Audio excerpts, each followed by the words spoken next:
Möödunud nädalal oli mul üks tore kogemus.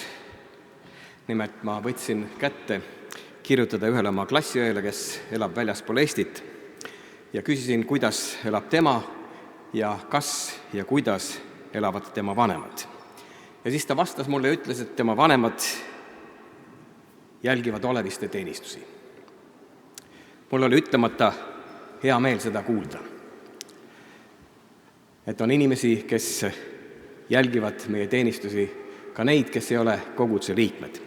Ja issand õnnistagu täna kõiki, ka neid kalleid, kes jälgivad meid raadio teel või arvutites, ja õnnistagu meile kõikidele isadepäeva, aga ka mälestusi isast. Teate, kust kohast see isadepäev pärineb? Esimene laiemalt reklaamitud isadepäev peeti Spokane'i linnas Washingtoni osariigis 19. juunil 1910. See on siis 111 aastat tagasi. Keegi naine nimega Louis Dott kujutas seda sündmust esile kirikliku teenistuse osana, kus lapsed teevad oma isale või isadele väikesi kingitusi. See naine ise armastas väga oma isa. Kui tema isa abikaasa oli järjekordselt last sünnitades surnud, jäi selle mehe osaks üles kasvatada 6 last. Ja kuidagi see ja farmi ülalpidamine tal ka õnnestus, aga mitte ilma suurte ohvriteta. Selle isa pühendumus saigi tema tütre Louis ideeks isadepäeva tähistada. Ja Ameerikas peetakse seda juunikuu 3. pühapäeval.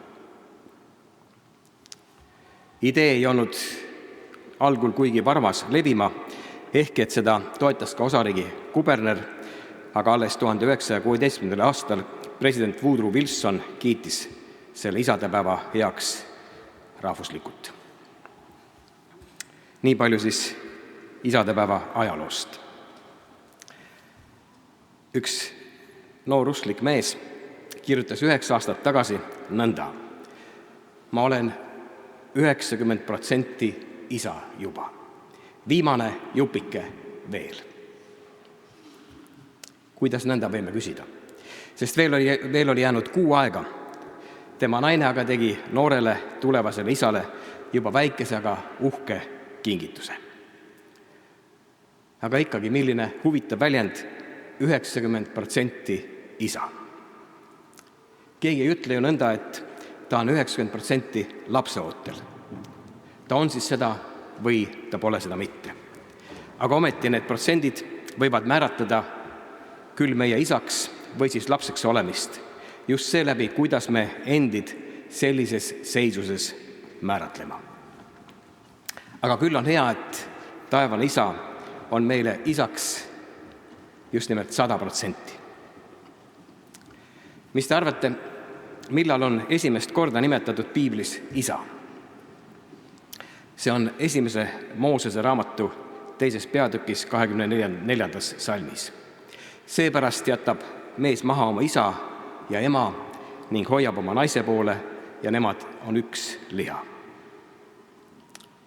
Midagi on selles maailmas aga sootuks valesti läinud, sest tundub, et paljud isad hoiavad oma naise poole vaid üksnes ajutiselt, kas siis hobi või katse korras.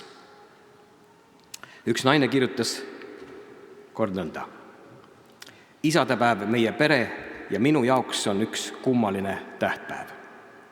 Enda isaga suhtlen vähe, sest erinevalt minu laste isadest lahkus tema meie elust nii, et minul tema ega ta vanemate juures käimise võimalust ei antud.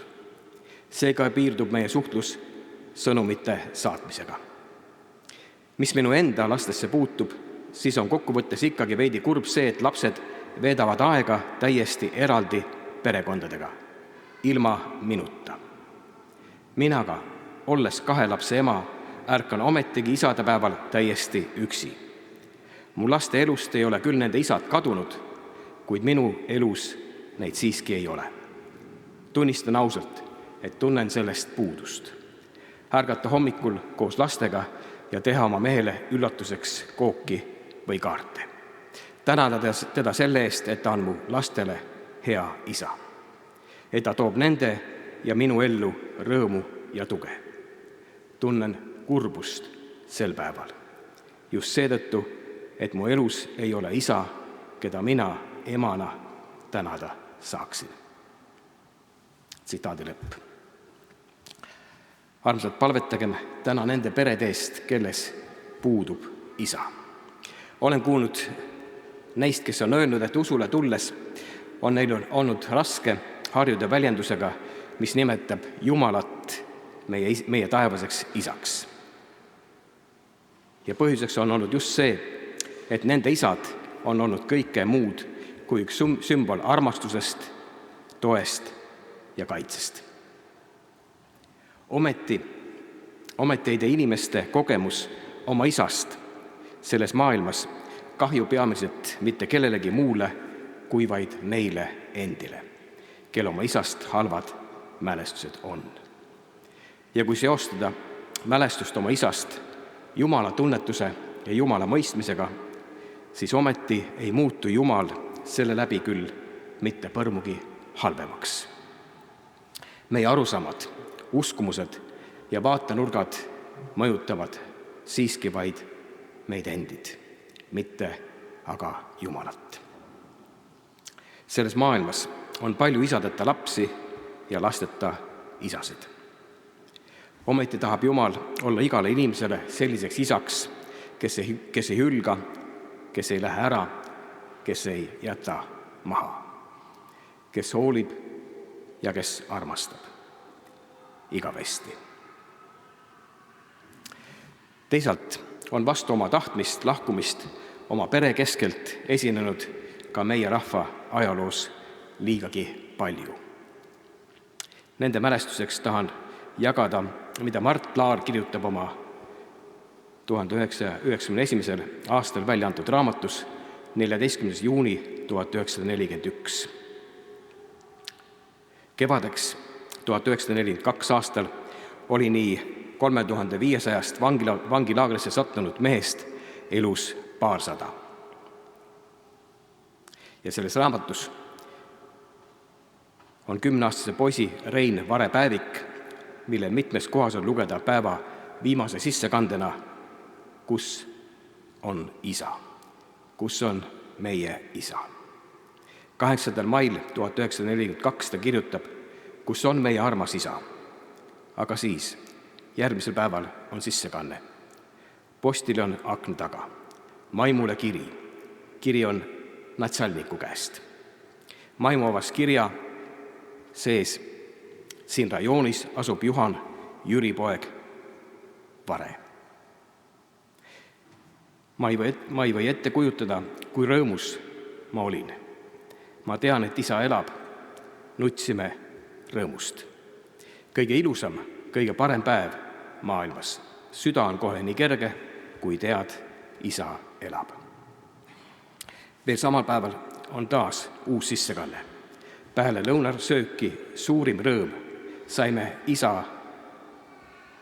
aadressi teada. Rõõmupisarad. Isa kallis, sa elad. Sinu kallid lapsed tahavad sind näha. Tule ruttu meie juurde, kannatame valud, rõõmud üheskoos. Kuid see kallis isa, Juhan Vare, suri 1942. aasta talvel isa Roskino vangilaagris nälga.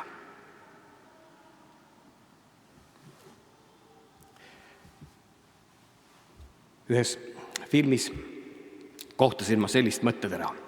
Pere ilma isata on nagu maja katuseta. Ja kui seda vaadata nüüd laiemas mõistes, siis kas ei ole see maailm kui üks katuseta maja? Ainult, et seda katust pole ära viinud mitte tuul, vaid inimesed ise on selle katuse minema heitnud, kinnitades enestele, et seda katust ei ole olemas või et see on üks iganenud nähtus ning seda katust ei ole enam tarvis.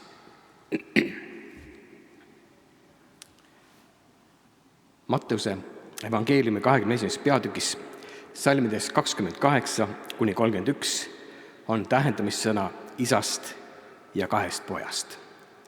Peatume täna veel mõneks hetkeks selle juures. Jeesus jutustab ja küsib, aga mis te arvate?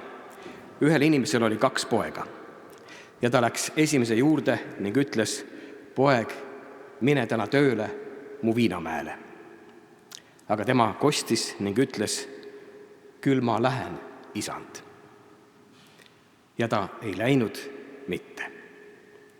Siis läks isa ka teise juurde ja ütles nõnda samuti. See kostis ning ütles, ei, mina taha. Pärast ta kahetses ja läks. Kumb neist tegi isa tahtmist? Nad ütlesid, viimane. 2 poega ja 2 nõnda erinevat suhtumist. Tundub, et esimene kohtles isa igati väärikalt. Tema vastus isa üleskutsele oli ju, küll ma lähen, isand. No mis siin veel enamat tahta? Kas ei räägi juba poja sõnad sellest, et isa oli tema jaoks see, kelle poole alt üles vaadatakse? Ja veel selline nimetus, isand. Selliselt isa poole pöördumine lubab ju oletada, et kõik palved ja üleskutsed saavad siinjuures vastu vaidlemata täidetud. Ometi aga räägivad teod teinekord valjemini kui sõnad ning hoopis teistsugust keelt, sest aupaklikkus paistis olevat sellel pojal ainult keele peal, mitte aga südames ja meelel. Just nõnda, nagu ütleb piibel Matteuse 15:8, see rahvas austab mind oma huultega, aga nende süda on minust kaugel. Teine poeg on aga sootuks teistsugune. Paistab, et tal ei ole isa suhtes peaaegu mitte mingisugust respekti. Sest kui isa palub teda viinamäele tööle minna, on vastus lihtne, lühike ja kategooriline. Ei, ma taha. No umbes nii samasugune, kui öelda, mine parem ise. Mu armsad, sõnad aga ei otsusta mitte alati kõike. Teinekord näitab aeg, mis nende sõnade taga õieti on. Nii oli ka antud juhul.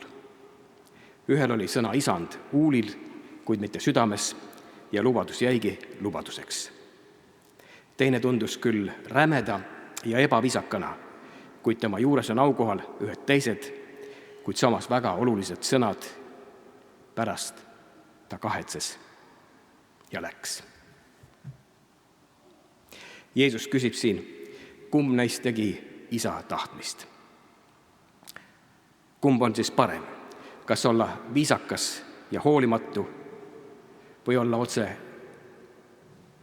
olla otsekoheselt ebaviisakas, aga siiski sealjuures meelt parandava südamehoiakuga? Või kumba armastab Jumal enam, kas lipitsevat pöördumist või vahel otse ebaviisakalt ausat kohtlemist? Kas meie ei tundu teinekord ju üsna samamoodi? Ja siiski meie reageeringud ei ole mitte kõige tähtsamad, vaid ikka on selleks tulemus ehk resultaat ise. See tähendab, kas me täitsime oma isa tahtmist. Võib-olla on pahase meelega ehk teisisõnu pahameelne sõnakuulelikkus niisama vähe väärt kui tegemata jäänud tegu. Ja teiselt poolt, kas pole patukahetsusest sündinud teod just need, mis näitavad, et me täidame ja teeme oma isa tahet?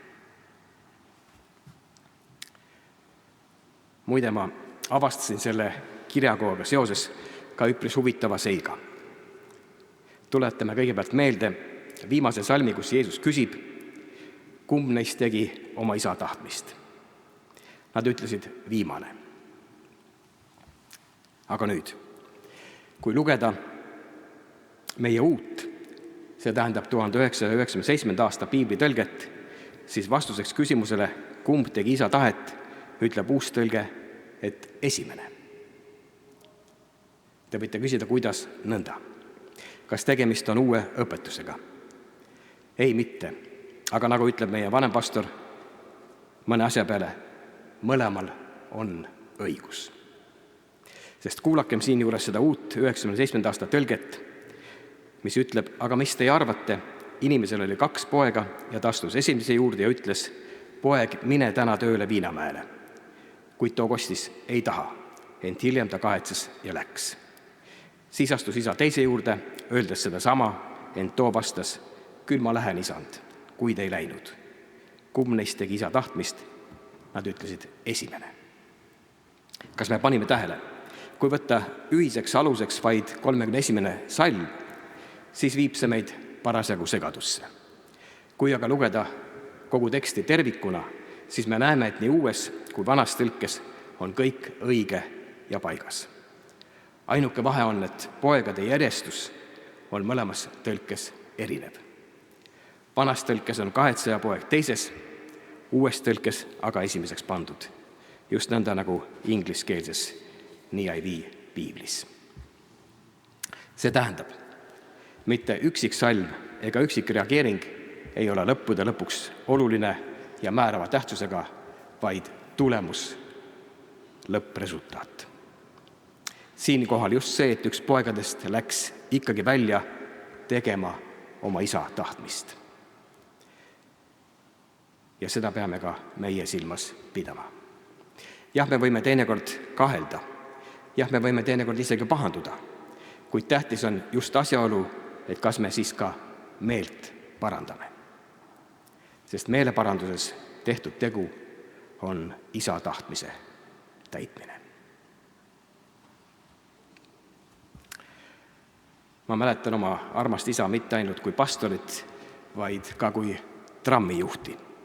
Tema sõiduvahendiks oli tramm numbriga 201, mis sõitis marsruudil Leningradi maantee ja Tondi raudteejaam. Ja meil Õeraasuga oli oma Majaka tänava 3. korruse aknast alati põnev jälgida, millal isa tramm otse meie maja ees peatuses end jälle ilmutada võtab.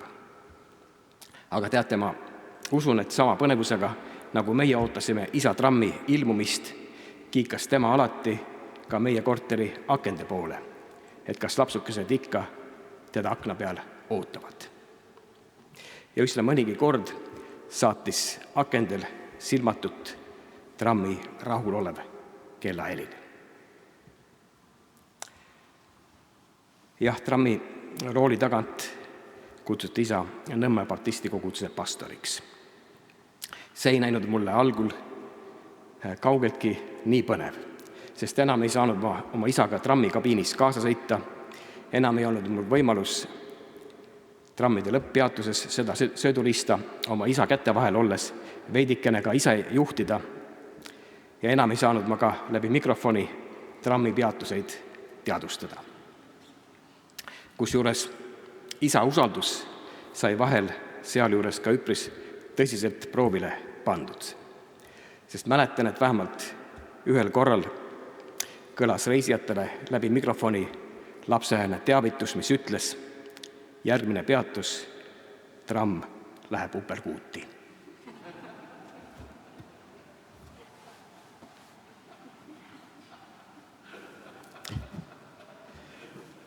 Aga samas, isa ei jätnud meid seepärast mitte enam trammi peale ega juhikabiini võtmata. Vaevalt ta mind just koheselt taas usaldama hakkas, aga seal oli üks teine dimensioon. Armastus ja andestus. Ja usk ja lootus, et tema poeg end parandada võtab. Jumala sõna ütleb 2. Peetruse 3.9. Issand ei viivita tõotust täitmast, nõnda nagu mõned peavad seda viivituseks, vaid tema on pika meelega teie vastu, sest ta ei taha, et keegi hukkuks, vaid et kõik tuleksid meeleparandusele. Ma olen seda järgnevat näidet kunagi ennegi rääkinud, aga kord oli minu jaoks Tallinna lennujaamas üks viibimine lausa erakordne. Ega ma ei mäletagi, kellel ma seal vastas olin, aga ma mäletan seal ühte väikest poissi. See väike poiss oli väga ärevil. Ta hoidis küll kinni oma ema käest, aga ei suutnud mitte kuidagi rahulikult püsida. Temas oli üsna paras annus väikestele poistele nii omast kannatamatust. Aga seda seepärast, et ta ootas lennukilt saabuvat isa. Ja ta ootas isa kogu oma olemusega. Ainult, et temas oli seejuures midagi, mis teda kõigist teistest ootajatest erinevaks tegi. Nimelt ei jälginud tema silmad automaatselt avanevad uksi ega otsinud isa teiste saabujate seast. Sest see väike poiss oli pime.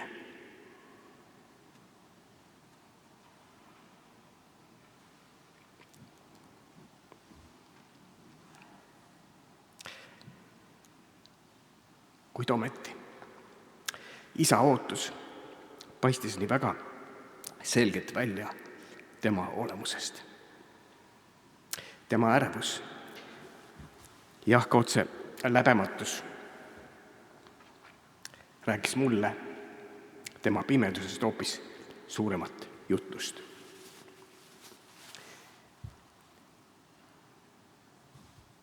See, kuidas ta oma isa ootas. Ja siis lõpuks tuli tema isa.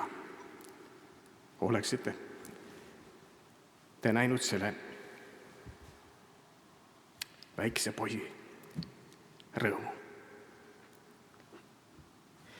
Isa käed haarasid temast kinni, kallistasid teda ja siis peagi lahkus väikemees lennujaamast õnnelik ilme näol, sest ta oli isa tagasi saanud. Ma ei tea, kas ta oli kunagi näinud oma isa näojuhuri.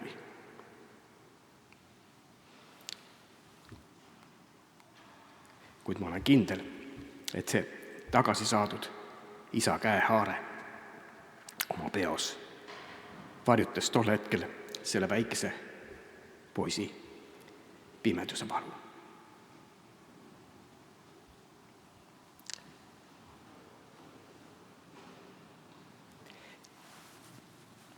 Nii said ka selle väikese poisi vajadused sel päeval kaetud ja seda tema pimedusest hoolimata. Tema vajadus sai täidetud, sest see, keda ta hing ootas, võttis tema käest kinni. Armsad, ka meie käime veel usus ja mitte nägemises. Olgu meil seepärast sarnane igatsus oma taevase isa järele. Ja piibel ütleb, õpetussõnad 10.24, õigete igatsus rahuldatakse. Aamen. Me jääme palvele.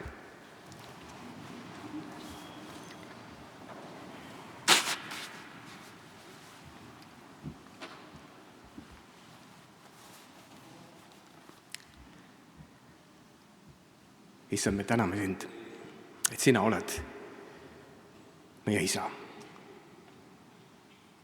Me täname sind, et sina ei lahku meie juurest. Sa ei jäta meid maha, vaid sina tõepoolest igatsed, et kõik tuleksid meeleparandusele.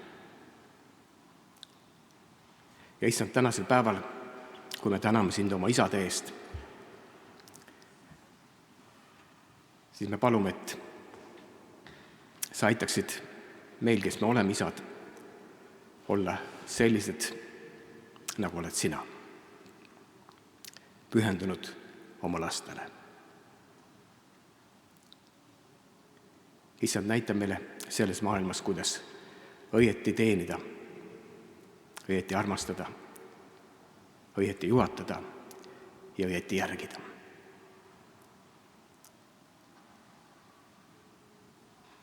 Ja issand, luba, et me võiksime kõik igal päeval saada aina rohkem sinu sarnaseks. Au olgu sinu nimele, meie Isa, kes sa oled taevas. Aamen.